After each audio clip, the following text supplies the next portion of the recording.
क्या, जैसे कुछ खुल के बताइए। जो भी योजनाएं आती है उनका नाम केवल गांधी परिवार के नाम से क्यों रखा जाता है? माता अन्नपूर्णा भोजन के लिए देवी मानी जाती है, फिर उसका नाम इंदिरा रसोई। गांधी की रसोई की योजना क्यों रखा गया? कोई भी बिल्डिंग बनती है उसका नाम इंदिरा गांधी राजीव गांधी नाम से क्यों रखा जाता है? बोलने दे, तकलीफ हुआ है बेचारे को, बोल बोल। हाँ, ये केवल गांधी परिवार के वजह से ही चल रहा है इसका मतलब। और मोदी जी की सरकार के बारे में आपका क्या विचार है? और विश्व के पटल पे जो नाम विश्व पटल वाला मामला आपका भी है।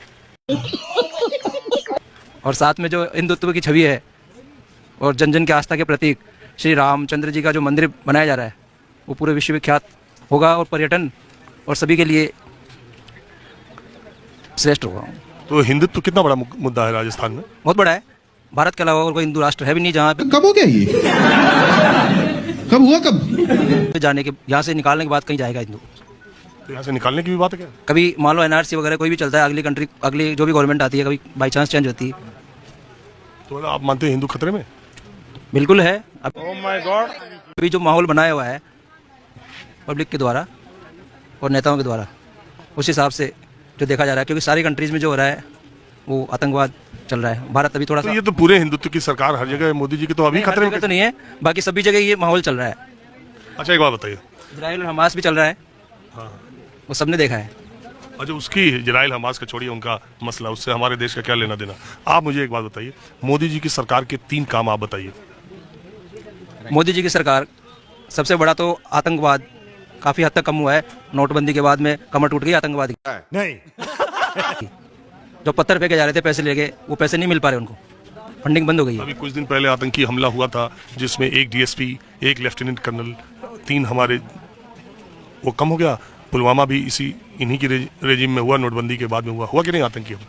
तो एक बात ये कहना, और नोटबंदी के बाद माना ये भी गया कि जिस मकसद से अर्थशास्त्री जो कहते हैं और रिजर्व बैंक के जो आंकड़े हैं, वो जितनी नोट थी सब वापस ही करीब करीब आ गए। तो बहरहाल 3 काम आप बताइए जो आपको मोदी जी के अच्छे लगे। नोटबंदी है एक, तो दूसरा है जीएसटी कि सारे टैक्स खत्म करके केवल एक ही टैक्स पूरे भारतवर्ष में लगाया जा रहा है।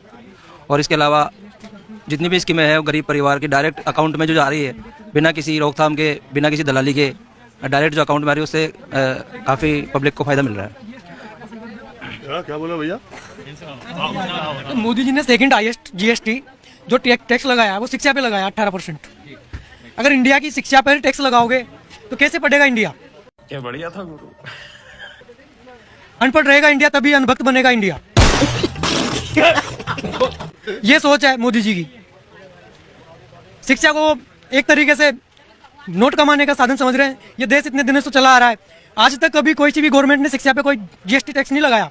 ये पहली गवर्नमेंट है बीजेपी जिसने शिक्षा पे जीएसटी लगाई। देख रहे हैं ये क्या कह रहे हैं हिंदुत्व की रक्षा हिंदू खतरे में है। कहाँ पे है हिंदू खतरे में? हिंदू नाम का कोई धर्म ही नहीं है, सनातन धर्म है।